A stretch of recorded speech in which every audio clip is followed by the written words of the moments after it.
Hey everyone, क्या कभी आपने अपने किसी निर्णय पर पछतावा महसूस किया है जिसमें आप चाहते थे कि आपने उसे और ध्यानपूर्वक विचारा होता?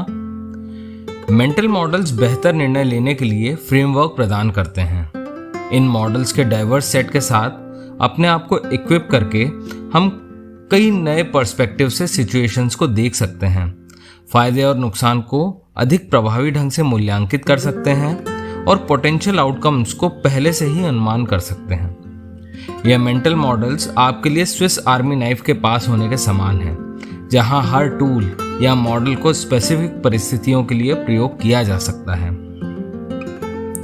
मेंटल मॉडल एक कॉग्निटिव फ्रेमवर्क है जो व्यक्तियों को इंफॉर्मेशन और सिचुएशंस को देखने, समझने और उसका जवाब देने में मदद करता है। ये फ्रेमवर्क एक्सपीरियंसेस, बिलीव्स और नॉलेज से आकार लेते हैं, जो कॉम्प्लेक्सिटीज को समझने और नेविगेट करने के लिए फ्रेमवर्क प्रदान करते हैं। मेंटल मॉडल्स निर्णय लेने, समस्या का समाधान करने और कॉज एंड इफेक्ट रिलेशनशिप को समझने के लिए शॉर्टकट के रूप में काम करते हैं, जो इंफॉर्मेशन को प्रभावी रूप से प्रोसेस करने और अपने आसपास की बातों को समझने में सहायता करते हैं। हमारे बचपन से अधिकांश लोग के पास एक ऐसी याद होती है जिसे हम अक्सर दोहराते हैं। जब हम छोटे थे, जब हम पहली बार ट्रेनिंग व्हील के बिना साइकिल चलाने का प्रयास करते थे, पहली कुछ कोशिशें हिचकिचाहट, डगमगाहट और हाँ, कुछ गिरावटों से भरी थी। हर मूवमेंट को सोच समझकर किया जा रहा था, पेडल पर प्रेशर अप्लाई करने से लेकर हैंडल बार पर पकड़ तक। लेकिन जैसे जैसे दिन वीक्स में बदल गए, कुछ बदल गया। कॉन्शियस एफर्ट धीरे धीरे गायब हो गया और उसके स्थान पर एक सहजता का अनुभव आया। अब हमें प्रत्येक मूवमेंट पर सोचने की आवश्यकता नहीं थी, हम बस निरंतर आगे बढ़ते रहते हैं। तो दोस्तों, अब तक आपको थोड़ी सी स्पष्टता हो गई होगी कि मेंटल मॉडल्स हमारे मन के इंटरनल फ्रेमवर्क्स होते हैं जो हमें दुनिया को समझने और उसमें नेविगेट करने में मदद करते हैं। आप उन्हें मानसिक शॉर्टकट्स या मैप्स की तरह सोच सकते हैं, जो हमारे एक्सपीरियंस, डिसीजंस और एक्शंस को गाइड करते हैं। आगे बढ़ने से पहले हम एक और एलिमेंट देखेंगे कि क्यों विभिन्न मेंटल मॉडल्स की आवश्यकता होती है। फेमस एंशिएंट कहानी में सुनाया गया था कि 6 ब्लाइंडफोल्डेड लोगों से हाथी का वर्णन करने को कहा गया। जिसने पैर को महसूस किया, उसने कहा कि हाथी पिलर की तरह है। पूंछ को छूने वाले व्यक्ति ने दावा किया कि ये रस्सी की तरह है। जिसने पीठ को महसूस किया, वह मान के चला कि ये दीवार है। हाथी के दांत को छूने वाले ने कहा ये एक भाले की तरह है। वहीं कान को छूने वाले को लगा कि एक पंखा है। और जिसने उसकी सूंड को महसूस किया, उसने माना कि एक सांप है।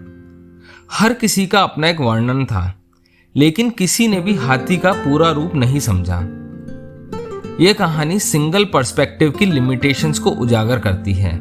यदि वे अपने अनुभवों को मिला देते तो उन्हें एक होलिस्टिक अंडरस्टैंडिंग होती। सो इन कंक्लूजन, एक सिंगल मेंटल मॉडल दुनिया को इंटरप्रेट करने का सिर्फ एक तरीका प्रदान करता है, वहीं डिफरेंट मेंटल मॉडल का होना एक टूल किट की तरह है।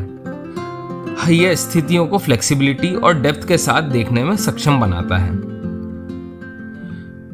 दोस्तों, शुरुआत करते हैं पहले मेंटल मॉडल से, जो है first principle thinking. First principle thinking एक रोचक और अत्यधिक प्रभावकारी तरीका है जिससे समस्याओं का सामना किया जाता है और इनोवेशंस को प्रेरित किया जाता है। कॉम्प्लेक्स प्रॉब्लम को उनके छोटे फंडामेंटल कंपोनेंट्स में ब्रेक करने की प्रोसेस के रूप में समझें। फर्स्ट प्रिंसिपल थिंकिंग को बेहतर से समझने के लिए एक पिज्जा का एग्जाम्पल लेते हैं। अधिकांश लोग एक पिज्जा को पूर्णतः देखते हैं, लेकिन फर्स्ट प्रिंसिपल थिंकर इसे अपने फंडामेंटल कंपोनेंट्स में डिवाइड करेगा। आटा, टोमेटो सॉस, चीज और टॉपिंग्स। इन फंडामेंटल बिल्डिंग ब्लॉक्स को समझकर आप पूरी तरह से एक नए पिज्जा की रेसिपी को तैयार कर सकते हैं। उदाहरण के लिए, एलॉन मस्क, जो कि विजनरी एंटरप्रेन्योर हैं, जो कि टेस्ला और स्पेसएक्स जैसी कंपनीज को फाउंड कर चुके हैं, उन्होंने रॉकेट बनाने के ट्रेडिशनल तरीके को स्वीकार नहीं किया, बल्कि फर्स्ट प्रिंसिपल थिंकिंग अप्लाई किया। उन्होंने फाउंडेशनल कॉस्ट, मटेरियल्स और पेलॉड लॉन्चिंग पर ध्यान दिया। इससे ग्राउंड ब्रेकिंग इनोवेशंस की खोज हुई, जिसने अंतरिक्ष यात्रा की लागत को बहुत अधिक कम कर दिया। एक और उदाहरण लेते हैं, जैसे कि electric cars. First principle thinking ने ऑटोमोटिव उद्योगों में भी क्रांति ला दी है। ट्रेडिशनल नियमों का पालन करने की बजाय इनोवेटर्स ने समस्या को उसके फंडामेंटल कंपोनेंट्स में डिवाइड किया। एक वाहन को पहिए, एक पावर सोर्स और इसे कंट्रोल करने का एक तरीका चाहिए। इन फंडामेंटल कंपोनेंट्स को रीथिंक करके कंपनियों ने पारंपरिक ऑटो बाजार को फुल्ली डिस्टर्ब कर दिया है, और ये एनर्जी एफिशिएंट है, एनवायरमेंटली फ्रेंडली है और हमारे यात्रा के तरीके को रीडिफाइन कर रही है। फर्स्ट प्रिंसिपल थिंकिंग कई बेनिफिट्स प्रदान करती है। ये इनोवेशंस को बढ़ावा देकर हमें मौजूदा ट्रेडिशनल वेज से मुक्त करता है। यह हमें समस्याओं को अलग नज़र से देखने और उन्हें हल करने के लिए एक एफिशिएंट, कॉस्ट इफेक्टिव और इमेजिनेटिव वेज प्रस्तुत करता है। अगला मेंटल मॉडल है second order thinking. Second order thinking एक मेंटल मॉडल है जो डिसीजन मेकिंग को एक नए लेवल पर लेके जाता है। यह एक चेस के खिलाड़ी की तरह है जो कई मूव्स के लिए सोचता है, लेकिन वास्तविक दुनिया में यह मॉडल हमें अपने चॉइसेस को तुरंत परिणामों से आगे देखने के लिए एनकरेज करता है और उन डिसीजंस के कॉन्सिक्वेंसेस को ध्यान में रखने की कंसीडरेशन देता है। चलिए इस पावरफुल कॉन्सेप्ट को सरलता से समझने की कोशिश करते हैं। इमेजिन आप चेस खेल रहे हैं। सेकेंड ऑर्डर थिंकिंग आपको प्रॉम्प्ट करती है कि आप सिर्फ अपनी अगली चाल के बारे में नहीं सोचकर अपने कॉम्पिटिटर के पोटेंशियल मूव्स के बारे में भी सोचें। इस तरह आप सिर्फ नेक्स्ट मूव्स का रिएक्शन नहीं देते, आप भविष्य के कई मूव्स के लिए योजना बना रहे हैं। उसी तरह जीवन और निर्णय लेने में यह एंटिसिपेट करना कि आज की चॉइस कैसे आपके भविष्य के मूव्स को और दूसरों के मूव्स को अफेक्ट करेगी।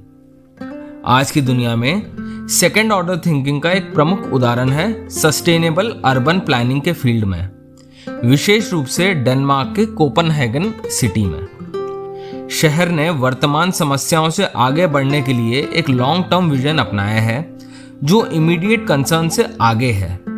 कोपेनहेगन ने सेकेंड ऑर्डर थिंकिंग की अप्रोच से अर्बन प्लानिंग कर एक बेहतर शहरी विकास निर्देशित किया है। इन्होंने लॉन्ग टर्म विजन लेकर एक सस्टेनेबल डिज़ाइन तैयार किया। उसमें इन्होंने बाइसिकल और पेडेस्ट्रियन फ्रेंडली डिज़ाइन प्लान किया, पब्लिक ट्रांसपोर्टेशन को प्राथमिकता दी और प्राकृतिक संसाधनों का उपयोग किया। इस अप्रोच से इन्होंने शहर मोस्ट लिवेबल और सस्टेनेबल शहरों में से एक बना दिया है, जिसमें high quality of life, clean environment और बढ़ती इकोनॉमी जैसे फैक्टर्स हैं। अगला मेंटल मॉडल है circle of competence. Circle of competence एक पावरफुल मेंटल मॉडल है जो व्यक्तियों को उनके एरिया ऑफ एक्सपर्टीज को पहचान कर बेहतर डिसीजन लेने में मदद करता है। इसे अपनी पर्सनल बाउंड्री के रूप में विचार करें, जिसके अंदर आपके पास डीप नॉलेज और अंडरस्टैंडिंग होती है।